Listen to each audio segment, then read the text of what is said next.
बाबा बाबा काय चाललं रे काय नाही त्याची मटण चटणी करा. हा तरी मला म्हणतोय मला म्हणते दाजी चिवडा आणा आणि इथं काय चालू आहे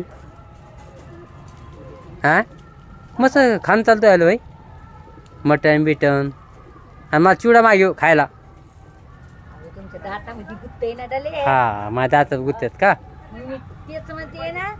मग मी नाही खाऊ असं चोरून खाऊ खायचं बरं सांग तू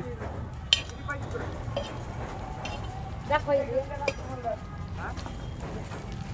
पाहिले का भावानं बहिणी बघा किती पीस बाहेर भेट ठेवली तिनं असे निवडून पीस ठेवली तिनं निवडून ते चांगले पीस ठेवली तिनं खायसाठी आणि पहा त्याच्यामुळं कशी दिसली तिथं पाहिले का तरी म्हणतो दाजीला चिवडा आणला कोण बाहेर पाडती